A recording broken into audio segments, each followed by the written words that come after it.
The Cannabis Dispensary Spotlight Series is brought to you by Helix BioTrack, the largest seed-to-sale tracking and dispensary point-of-sale software solution in the industry. Since 2010, cannabis dispensaries, cultivation facilities, and manufacturers have trusted BioTrack to securely and confidently keep them in compliance while managing their businesses. With flexible solutions for both THC and hemp industries, customizable workflows, built-in machine learning and data analytics that deliver actionable insights to the right people at the right time, it's clear why cannabis companies in 37 states and 9 countries depend on BioTrack. For comprehensive cannabis software and business solutions that cover the requirements of compliant seed-to-sale tracking and data reporting in every state, there's really only one choice: BioTrack. Go to biotrack.com today for secure cannabis software solutions that you can count on. We have an operator's quota here in British Columbia of 8 stores, of which we'll fulfill in the next 2 months. And then in Alberta, we're rolling out a pretty ambitious expansion plan by way of about 10 development permits that we acquired late last year, of which we'll really focus in on 5 to 8 key A-plus locations. And then Ontario, I think, is the hill that we'll live or die on. It's one that we really had a tremendous appetite from the get-go to expand into. And we plan on opening probably 10 to 15 stores there this year. From MJBulls Media, it's the Raising Cannabis Capital Show. I'm Dan Humistonon, and on today's show, we're continuing the Cannabis Dispensary Spotlight Series with another cannabis retail pioneer. Stay tuned for exciting insight into the techniques that this entrepreneur is using to expand and succeed.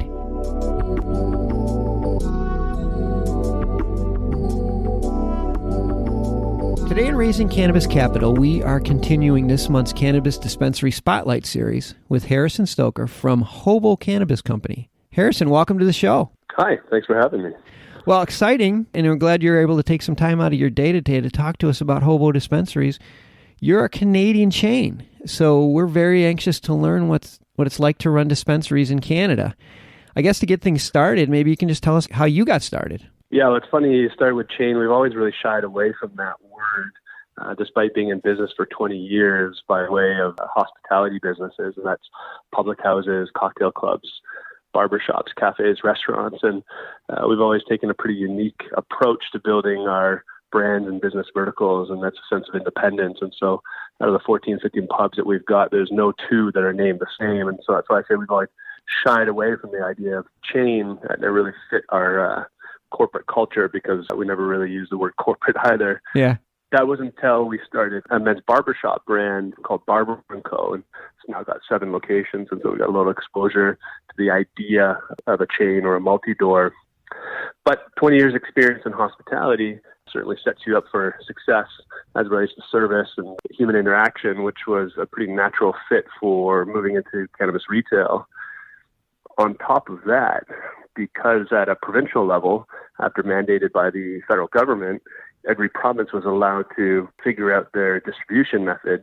Most provinces opted to do it through their current liquor distribution channels, and regulators were the same style of regulators as well that had handled liquor. Okay. If you were to kind of distill down our group's core competency, it's Donnelly Group.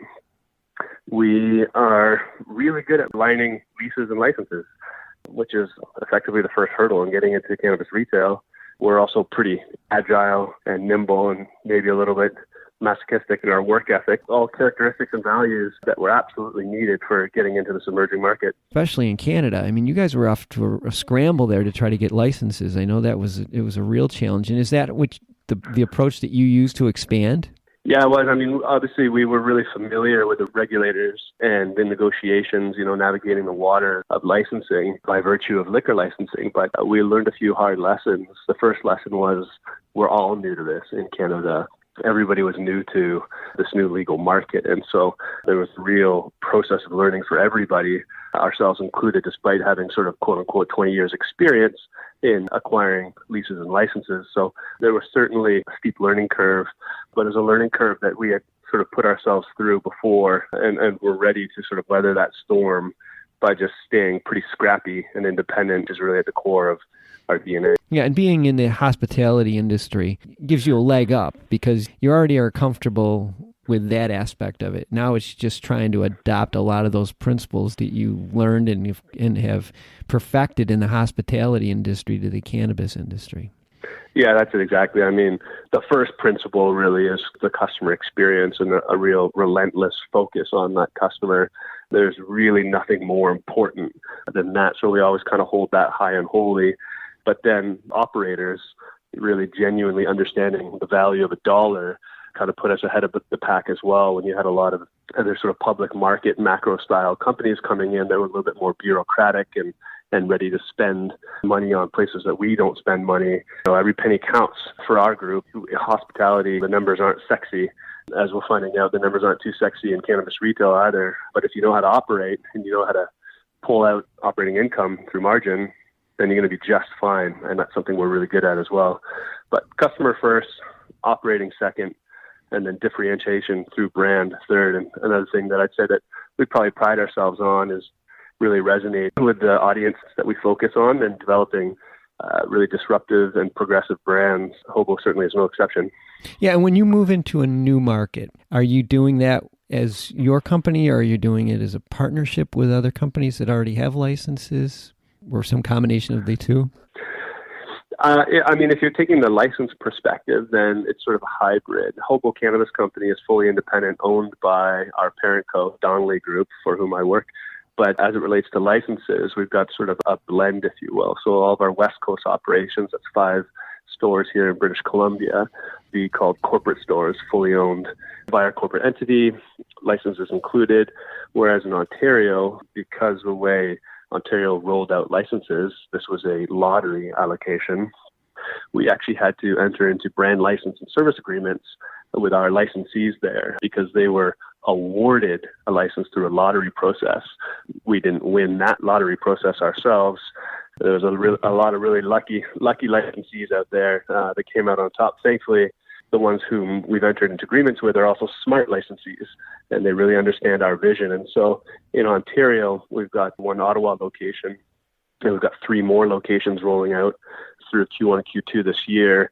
And those are all through brand license and service agreements with licensees. So that's sort of a hybrid model. And I suspect that they're very happy to work with you and take advantage of all your experience. I know your Ottawa store, I don't remember exactly the numbers, but I know I saw someplace it was like one of the highest grossing dispensaries within the first 6 months.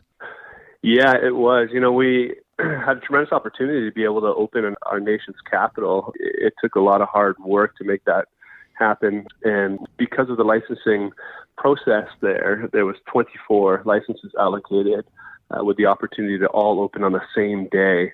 And that date sort of at first kind of felt like mission impossible. Everyone was going through this process for the first time, including the regulators. So only about 10 or 11 of the 25 actually opened on that date. That was April 1st. We were one of them, and it very quickly catapulted into the best performing store in the nation.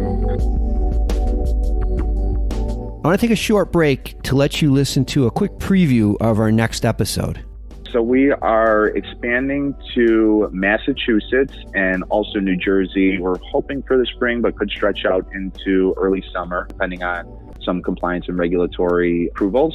Our Massachusetts locations are going to be in Sharon, and the other one is going to be in Plymouth, which is kind of exciting. It's the oldest town in the U.S., Plymouth Rock. And then the other is Elizabeth, New Jersey. Tune in on Thursday to hear the next episode of the BioTrack Cannabis Dispensary Spotlight Series with Anthony Marsico from Zen Leaf Dispensaries. And now let's get back to today's show. I think it keeps coming back to that experience that you had in the hospitality industry and taking advantage of the things that you learned there and applying them to this industry. I want to switch gears here quickly while we still have a minute. In the United States, every state has different laws, and it makes it super difficult for multi-state chains. Do you see similar challenges in Canada? Yeah, absolutely. I mean, if you're looking for a glimmer of hope and universal, standardized, streamlined processes up here in Canada, you're not going to find it at the federal level. Dealing with licensed producers, it's a lot more standardized across the board, but provincially or interstate, like it would be in the U.S., it's really dramatically different. And there's 2 key things that are different. One of those is means of distribution, and that is shared sort of half and half between the producers and the retailer.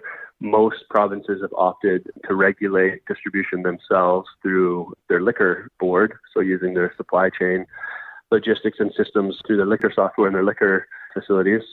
The other thing that's different interprovincially is the retailer's terms and conditions, and so every province was permitted their own interpretation of the Federal Cannabis Act and were allowed to kind of build out their own unique terms and conditions. And believe me when I say they all interpreted it very differently. We're now operating in 3 provinces, so we've got some pretty detailed idea of how different those interpretations are. And so it's been a pretty fun roller coaster ride trying to get creative around all of these constraints. Well, the advantage of getting through these barriers is that you're unlocking the code. You're cracking the code. And it'll make it, well, I mean, it's not easy. And if you do it and other people don't, it gives you an advantage. And speaking of an advantage, what are your plans for expansion this year? Lots. Let's just go ahead and do lots of that. The Canadian market's really emerging. And what's really interesting is you kind of look back at last year, 2019, and start to paint a picture, a little bit of a doom and gloom picture. And it was a lot of the accountability there was around a lack of access. So you had a lot of really large public market companies, specifically licensed producers, those cultivating the product, that kind of really went through the throes. They came out of 2018 with these spectacular valuations, and then they were completely unable to meet it from sales velocity and operating income perspective because there just wasn't enough cannabis being purchased in Canada because there weren't enough retail outlets. And so one thing that was really slow last year was the rollout of retail. There's a lot of conditions that kind of factor into this, but obviously policy and regulations really slowed things down. And so now a lot of that is starting to change and retail is starting to genuinely roll out. And we now have another opportunity to go back to market and take this first mover status again and drive it home. And so we have an operator's quota here in British Columbia of 8 stores, of which we'll fulfill in the next 2 months. And then in Alberta, we're rolling out a pretty ambitious expansion plan by way of about 10 development permits that we acquired late last year, of which we'll really focus in on 5 to 8 key A-plus locations. And then Ontario, I think, is the hill that we'll live or die on. It's one that we really had a tremendous appetite from the get-go to expand into. And we plan on opening probably 10 to 15 stores there this year. Whoa, this year? Yeah, this year. That's a big endeavor. Are you raising money for this, or are you guys self-funding this? Yeah, absolutely. We're raising money, yeah. We've got a handful of business verticals under our umbrella, and it's always been really important to us for them to act independently. And as such, we operate from day one less like a public market style company and more like an entrepreneurial style company. As we are, we're still fully independently owned.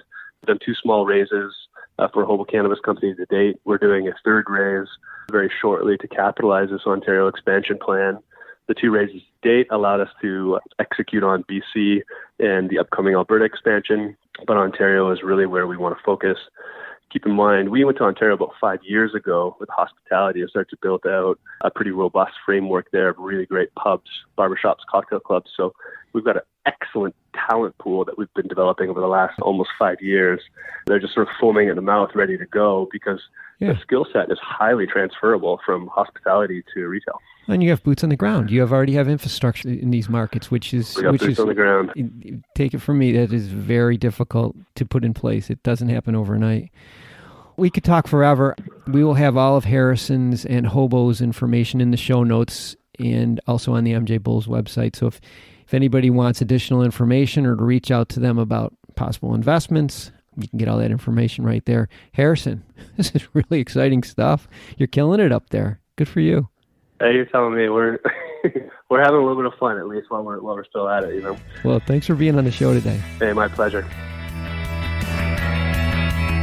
Today's show was made possible by the generous support of our sponsors, like Senshin Pixel, the cannabis and CBD hemp industry's leading marketing and design agency.